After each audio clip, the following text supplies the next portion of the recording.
Oke, bismillahirrahmanirrahim. Assalamualaikum warahmatullahi wabarakatuh. Jadi ini pagi-pagi jam 9 ya. Jam 9.30. Jam 9.30 waktu Indonesia Tengah. Saya lagi happy banget hari ini karena tadi pagi olahraga sama istri saya dan kemudian insya Allah besok kita puasa. Hari ini nanti sore ya jam 5 atau jam 6 ya, jam 6 WIB waktu Indonesia Barat itu bakal ada sidang isbat yang kemudian memutuskan kita itu besok puasa atau tidak. Tapi prediksi saya sih nanti malam udah mulai tarawih ya, jadi besok udah mulai puasa. Ya kita berdoa saja yang terbaik buat kita semua supaya bisa menyambut bulan puasa ini dengan happy. Nah, hari ini saya tuh pengen bahas dengan tema besarnya. Tema besarnya itu adalah ngomongin mengenai hexahelix. Hexahelix itu adalah kayak konsep kolaborasi kekinian yang sebenarnya itu ditujukan buat dalam tanda kutip mewujudkan mimpi besar generasi muda. Jadi generasi muda itu kalau secara aturan itu tuh adalah generasi yang dimaksud dengan anak muda itu adalah umur 20 sampai 40 tahun. Jadi ya range-nya memang banyak, dan kalau 40 tahun berarti milenial lah ya. Milenial itu masih masuk kategori milenial senior di bawah saya lah ya. Itu masih kategori anak muda. Nah, kenapa dibilang mewujudkan mimpi besar generasi muda? Karena kadang kita itu kayak gimana ya, ngerasa ingin berbuat lebih gitu ya, ingin berbuat lebih dalam kehidupan kita. Bukan hanya pengen jadi penonton aja gitu. Kita pengen ngasih kontribusi nyata. Kita sebagai anak muda itu pengen memberikan dampak positif kepada lingkungan sekitarnya kita, dan saya pengen terlibat dalam pembangunan bangsa ini. Nah, tapi seringkalinya kita itu bingung. Kita tuh kalau mau terlibat aktif itu tuh harus mulainya tuh dari mana? Mulai terlibat aktifnya itu dari mana? Tunggu, tak benerin dulu ini anunya. Mulai terlibat aktif itu mulainya itu dari mana? Karena itu kemudian muncullah konsep keren yang disebut dengan hexahelix. Di mana ini adalah konsep strategi kolaborasi kekinian yang bisa kayak jadi semacam jembatan bagi kita semua, millennials muda gitu, sampai dengan generasi Z, mungkin bahkan generasi alpha, untuk berperan aktif. Ingat ya, berperan aktif untuk mewujudkan mimpi besarnya kita bersama-sama. Jadi kan mimpi besar itu pasti harus diwujudkan bersama-sama ya, nggak bisa sendiri-sendiri. Nah kalau saya sendiri itu tuh kenapa ke hexahelix itu menjadi kuat gitu, menjadi sebuah konsep yang sangat bagus. Nah saya membayangin konsep hexahelix itu adalah konsep kayak superhero gitu, kayak Avenger, kayak timnya Avenger. Jadi di dalam tim Avenger ini kan terdiri dari berbagai macam karakter. Sambil minum ya.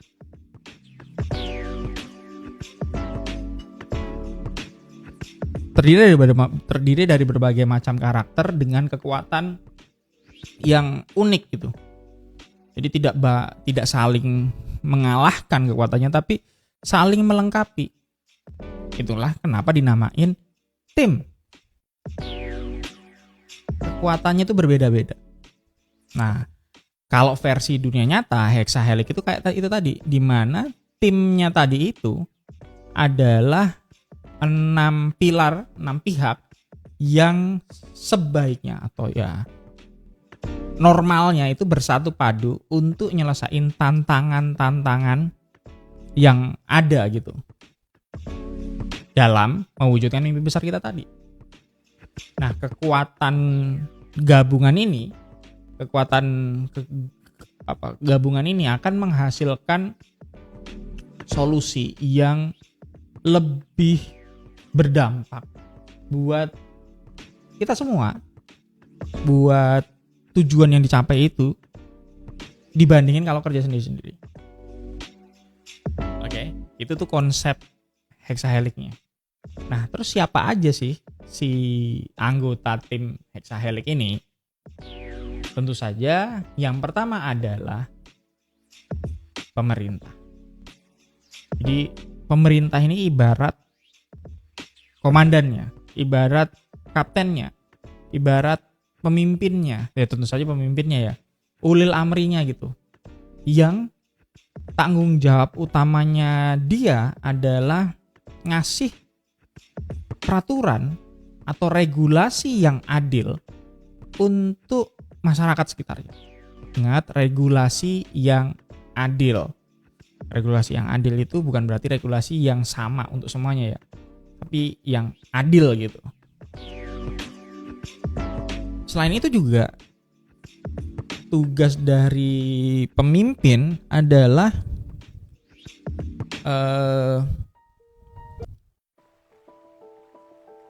tugas dari pemerintah sebagai pemimpin adalah ngasih infrastruktur yang kokoh, yang kuat gitu. Dan tentu saja untuk menyediakan infrastruktur ini berarti pemerintah itu harus mengalokasikan dana untuk mendukung aksi yang dilakukan oleh tim hexahelic tadi. Dananya dari mana? Ya tentu saja dana yang dimiliki oleh pemerintah, yang memang pemerintah dibolehkan untuk mengumpulkan dana dari masyarakat. Bisa berupa pajak, bisa berupa retribusi gitu. Jadi alokasinya itu dalam bentuk APBN lah, APBN atau APBD kalau di daerah. Itu pilar pertama, pemerintah. Nah, pilar kedua itu adalah akademisi. Nah, akademisi ini adalah orang-orang yang tugasnya adalah melakukan penelitian berdasarkan keilmuan yang mereka miliki, dan juga dari penelitian itu adalah mereka melakukan pengembangan sehingga menghasilkan ilmu pengetahuan atau tata cara keilmuan yang mutakhir. Nah, dari ilmu pengetahuan ini tentu saja harapannya adalah bisa tercetak sumber daya manusia yang berkualitas. Oke. Nah, yang ketiga adalah dari sisi pelaku bisnis. Nah, di sini itu adalah pelaku bisnis adalah orang-orang yang take action gitu dalam kegiatan ekonominya. Menghasilkan produknya atau menghasilkan jasanya yang bermanfaat dan legal dan halal ya. Dan karena menghasilkan produk jasa yang legal, halal dan baik, sehingga ya secara alamiah itu tak akan tercipta pertumbuhan ekonomi yang baik. Ini kok tadi saya pakai terus ya. Pertumbuhan ekonomi yang baik. Terus kemudian itu pilar ketiga. Nah, pilar keempatnya adalah community. Nah, komunitas ini adalah suara rakyat ya. Suara rakyat ini, suara masyarakat ini adalah penting banget untuk dapat insight yang baik masukan yang baik, aspirasi yang baik, sehingga proses pengambilan keputusan atau bahkan pemerintah itu ketika menghasilkan regulasi, membuat regulasi atau mengalokasikan dana, itu adalah proses pengambilan keputusan yang baik. Oke, jadi itu elemen keempat. Nah, elemen kelima ini adalah media.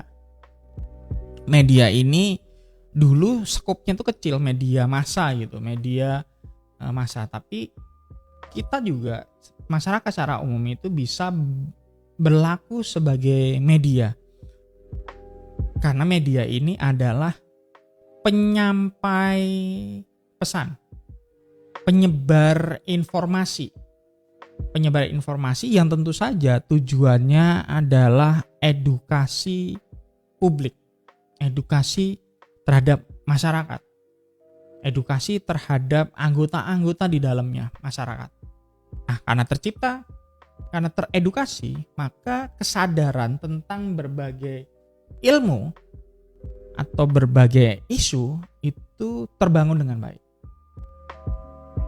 Oke, jadi bukan hanya ngomongin gosip artis ya, bukan hanya ngomongin yang seperti itu.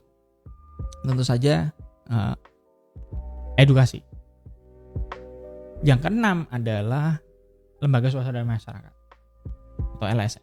Nah, LSM ini sedikit berbeda dengan komunitas tadi, karena ini poin utamanya adalah advokasi dan pemberdayaan masyarakat.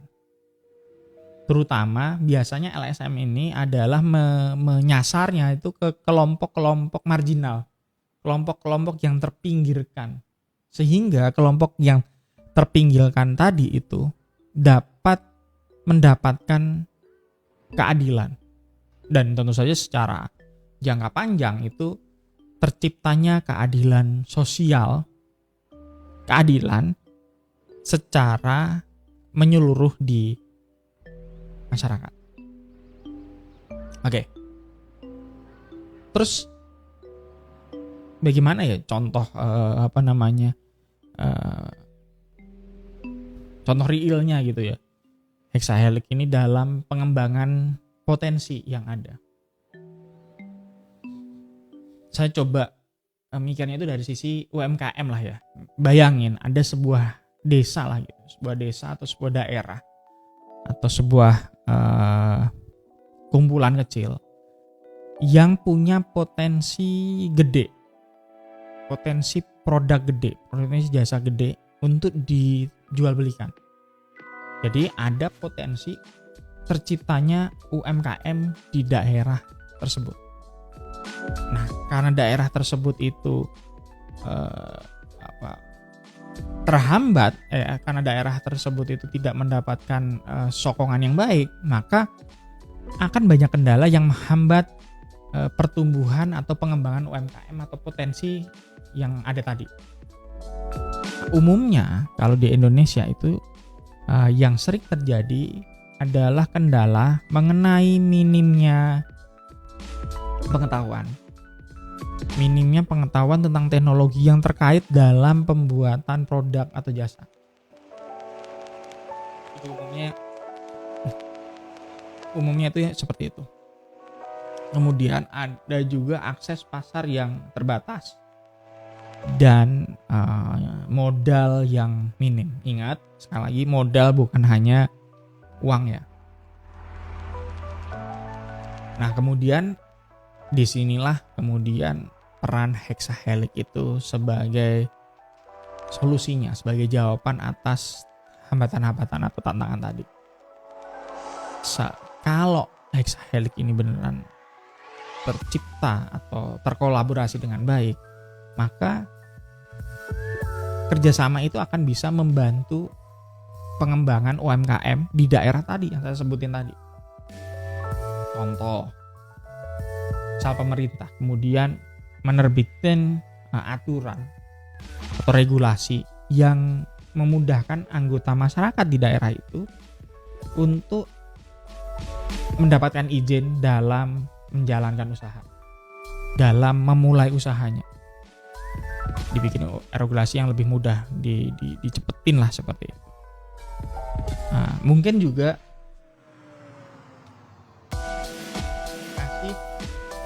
kasih pelatihan gitu, kasih pendampingan untuk peningkatan kualitas produk atau jasa yang ada di daerah tersebut. Tentu saja biasanya harus dilengkapi dengan peningkatan manajemen usahanya. Terus kemudian ngasih infrastruktur gitu. Infrastruktur jangan yang grande dulu deh, jangan yang bikin jalan tol gitu, enggak. Yang sederhana aja, ngasih internet gitu. Ngasih porsi internet yang baik di situ. Itu kan mudah gitu ya. Atau memperbaiki jalan lah. Seperti itu. Nah, itu fungsinya pemerintah. Terus kemudian akademisi, apa yang dilakukan akademisi? Ya tentu saja seperti porsinya, dia itu bisa ngelakuin penelitian di daerah tersebut untuk mengembangkan teknologi atau produk baru, mungkin produk baru ya maksud saya, yang sesuai dengan kebutuhan pasar saat ini. Ingat, kebutuhan pasar saat ini itu bukan produk yang terbaik, tapi produk yang relevan. Nah, itu butuh penelitian. Penelitian itu bukan berarti kita masuk ke laboratorium, enggak ya. Penelitian itu bisa dengan ilmu pengetahuannya. Nah, tentu saja ngasih pelatihan ya, ngasih edukasi. Lebih spesifik tentang katakanlah strategi pemasarannya bagaimana, strategi pengelolaan keuangannya bagaimana, strategi manajemen sumber daya manusianya bagaimana, dan lain sebagainya, supaya UMKM di situ tidak dalam tanda kutip tradisional lagi, lebih matang lagi. Terus bagaimana peran dunia usaha, dunia bisnis, pelaku usaha yang sudah ada? Ya, membangun kemitraan dengan UMKM tadi, calon UMKM tadi, untuk bantuin memasarin produknya mereka secara lebih luas. Ngasih pengetahuan, ngasih akses pengetahuan tentang teknologi. Mungkin juga ngasih akses modal untuk meningkatkan usaha, skala usahanya tadi. Ingat sekali lagi, modal bukan hanya uang. Modal usaha bukan hanya uang. Nah, terus apa lagi? Komunitas gitu. Komunitas itu ngasih dukungan, ngasih semangat, ngasih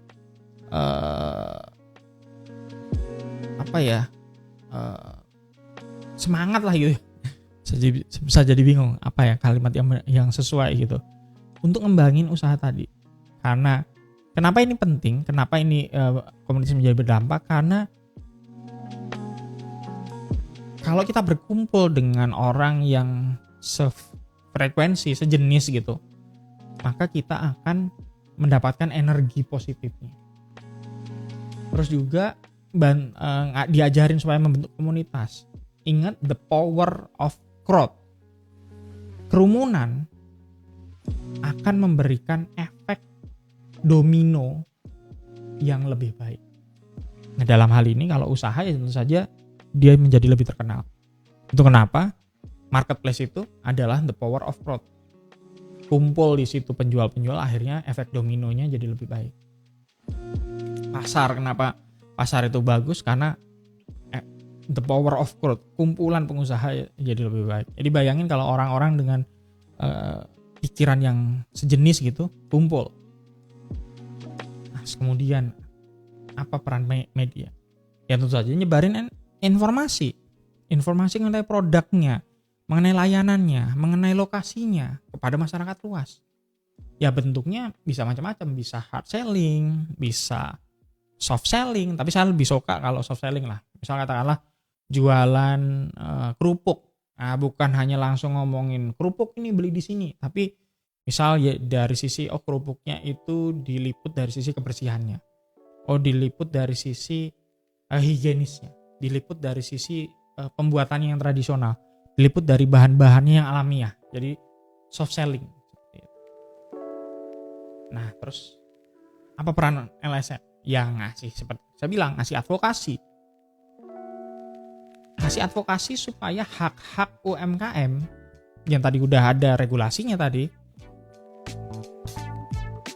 tersalurkan dengan baik. Dan kemudian tentu saja memastikan akses yang adil terhadap sumber daya yang ada. Nah, karena itulah dengan Hexahelix ini UMKM di daerah itu bisa naik kelas gitu. Seperti yang diinginkan oleh pemerintah melalui Kementerian Perdagangan. Nah, kolaborasi dan sinergi ini yang akan membuat daerah itu bisa lebih baik. Nah, kalau omongan tadi itu berarti kualitas produknya jadi lebih baik. Daya saingnya di pasar jadi lebih baik. Aksesnya jadi lebih oke. Jangkauan kepada konsumennya jadi lebih luas. Nah, karena jangkauan, akses dan lain sebagainya itu lebih baik, maka pendapatannya jadi lebih oke. Dan tentu saja pendapatan akan menghasilkan kesejahteraan yang lebih oke juga bagi para pelaku UMKM yang tadi kita omongin tadi. Nah, karena kesejahteraan sudah baik, terciptalah lapangan kerja sehingga pertumbuhan finansial, pertumbuhan ekonomi di daerah itu jadi lebih oke. Seperti itu. Nah, itu konsep Hexahelix.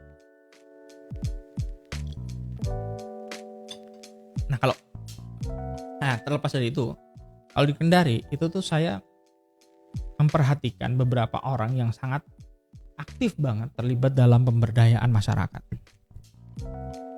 Nah, bermacam-macam lah seperti itu. Berperan aktif banget dalam Hexahelix ini.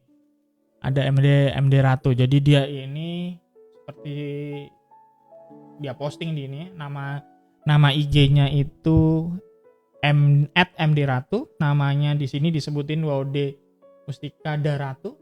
Dia dibilang dia mendilik dirinya just a social media freelancer, tapi lihat ini salah satu dari kegiatannya beliau bersama Explore Sultra, dia ngasih pemberdayaan di bidang pendidikan untuk anak-anak. Jadi ngasih kebahagiaan buat anak-anak di penjuru Sultra gitu. Terus ada juga Ardan Sudo, Irman Syah Sudo. Ini juga temennya Ardan Sudo. Ini juga temennya MD Ratu. Aktif banget dalam nih, liatin, relawan bersama teman komunitasnya, ada Worldland Update Sultra, Sekawan.us, relawan Anua Sultra, Smart Tech Plus, Batara Gala. Jadi bener-bener aktif, real gitu. Aktifnya tuh real di masyarakat Sultra, masyarakat Kendari. Menyenangkan sekali ya dilihatnya ya. Tuh. Terus juga siapa lagi ya yang saya ingat-ingat ya. Ntar. Ada juga nih Ode Iksan.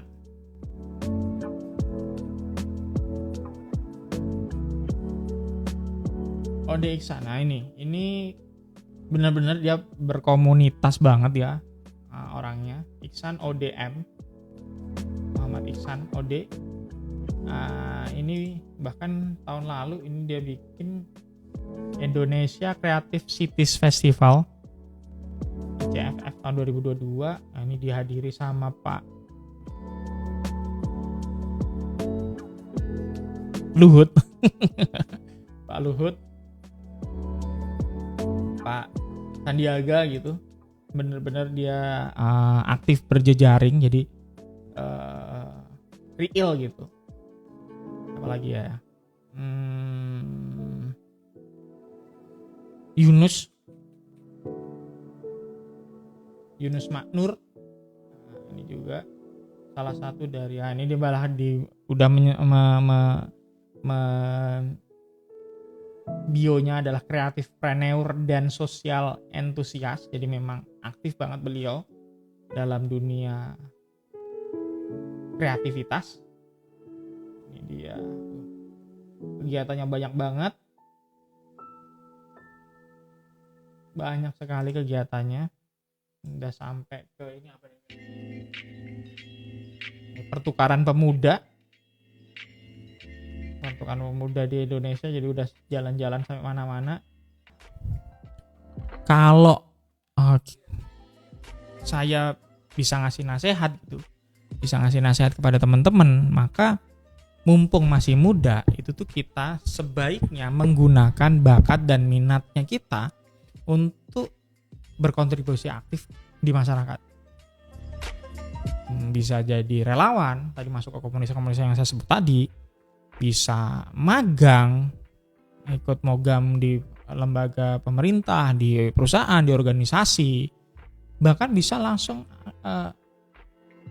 bangun usaha, langsung berwirausaha gitu, yang fokus pada solusi gitu. Siapa tahu jadi startup yang baru kan. Dan yang paling mudah banget itu adalah gunakan media sosialnya teman-teman untuk menyebarkan informasi dan edukasi sebaik-baiknya sebagai bentuk kontribusinya teman-teman kepada masyarakat. Supaya ya dengan dalam tanda kutip bergandengan tangan, dengan bersatu padu, maka konsep yang diinginkan oleh Hexahelik, yaitu adalah masyarakat yang lebih baik, itu beneran bisa tercapai di Indonesia dengan lebih cepat. Oke, itu aja. Terima kasih. Sip. Assalamualaikum.